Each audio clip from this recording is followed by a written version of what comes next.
Okay, welcome back to Exploring AWS IoT. Now in this section of the course, we're going to have just a brief discussion on the AWS Data Pipeline.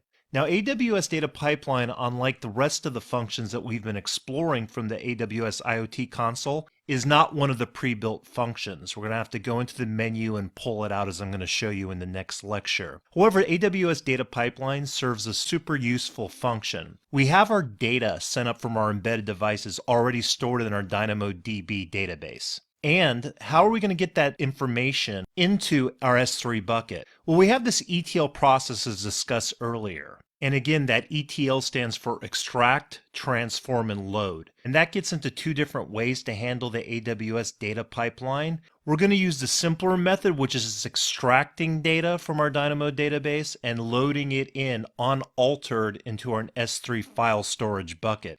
Now, as far as transforming it in that process, Data Pipeline does allow a lot of that functionality. I think Amazon specifically doesn't promote that functionality because it's not the easiest way to do it, nor is it as expansive as some of their other functions they offer. So I don't think they really advise the consumer as how to really utilize a Data Pipeline for all it's good for, because it involves some command line, seed, and regex, and different commands that most users aren't going to have knowledge about using. At some point in this course, I do want to get into how to extract data and reformat it in that transform area of ETL. For this part of the course, we're going to stick with the simplest path, which is just extracting it from the Amazon Dynamo database and loading it into our S3 file storage bucket.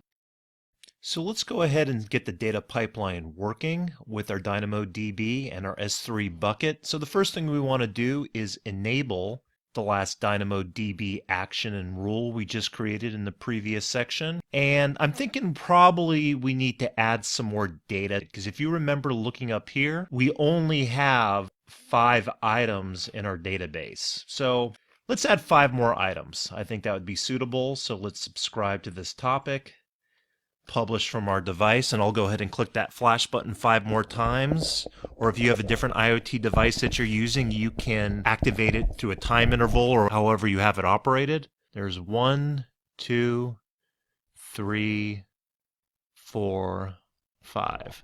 All right, now we'll go back to our DynamoDB, and when we refresh this, we should have, instead of 5 items, it says 6 because of the headings. We should have 11 items.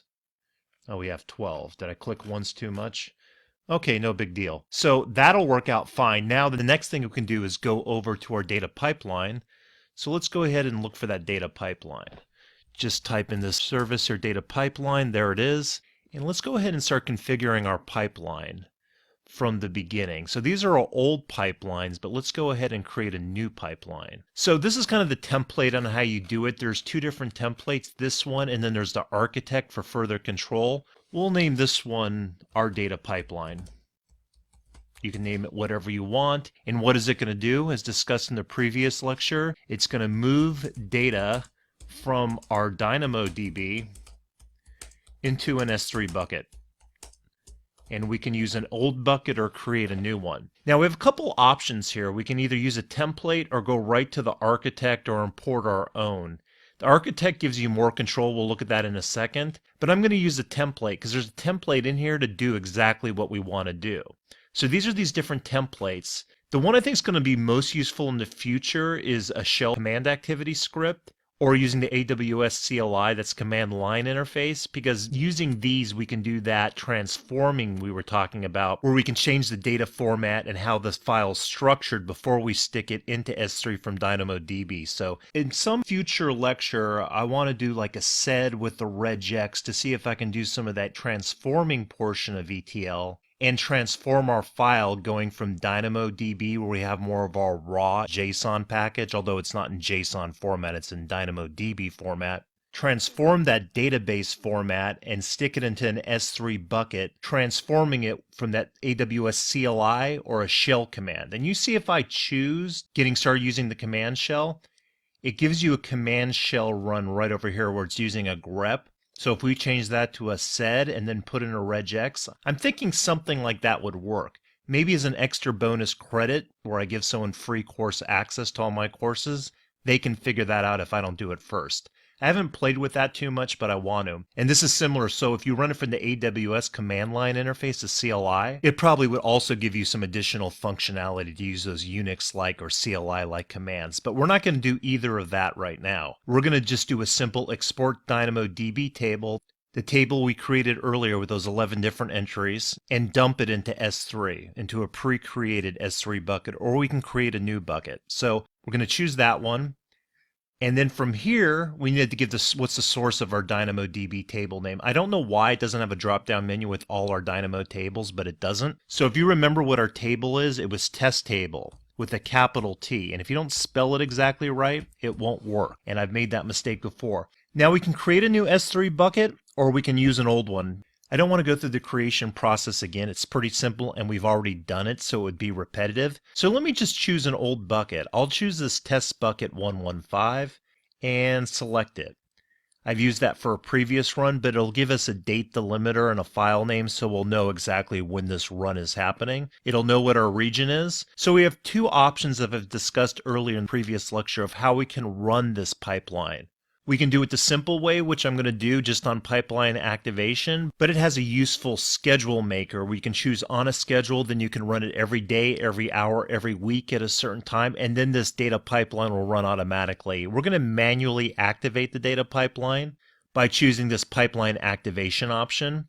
Now for logging, I'm going to disable the logs. You can enable it and stick it in the same bucket or a different bucket in S3 and check out what the logs say. But basically, the logs just report on like error conditions and activities and time. So I'm going to disable that because I don't care too much about that. With our IAM policies and roles, you can choose the default or the custom.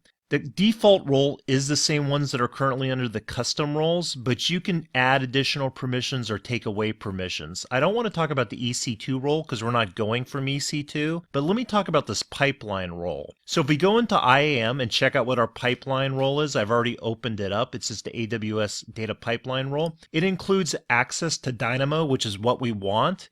It includes EC2 access. We don't have an instance we spun up, so we're not using that. And it also gives us SNS and S3 access. For this, we don't care about SNS, our messaging, but we do care about S3, and we have all the access we need right here with S3. So that IAM policy on default works perfectly, so we'll be fine with that. So I'm going to keep it there on default.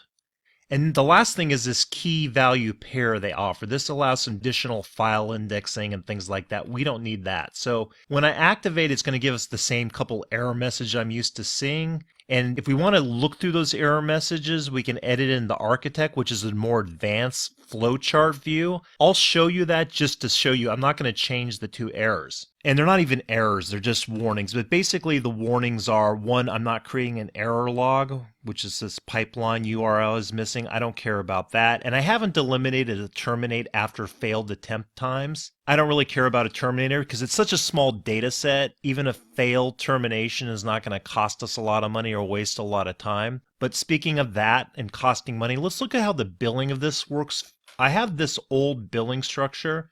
Basically, it's 32 cents. This $29 is a developer support package I have. I don't recommend this. It's kind of only useful if you're intermediate or advanced, because if you're a beginning developer with AWS, everything you need is already in Amazon documentation on the web. It's pretty well documented. Amazon does a better job than anybody documenting everything pretty much as far as standard documentation goes. The forum stuff I've seen isn't that great, but for data pipeline, I think I've been charged 30 cents for running about 6 or 8 of these queries. So it usually ranges from 1 to 3 cents a query. You can see here with Kinesis, I got charged a penny for that last one we did. AWS Glue tends to be the most expensive. That tends to be like 30 cents, and we'll talk about that when we get to that part of the course. But going back here to what we need, this is the architect view. And again, if you go through this, it kind of activates. You can push it up here and it'll activate that portion. So it's kind of a good graphical interface, but it gives us more options. And again, if you want to edit that shell or AWS CLI, you can also do that from here. And then we can address these two issues. But I don't really care about doing this for the simple example. So let's go ahead and activate our pipeline.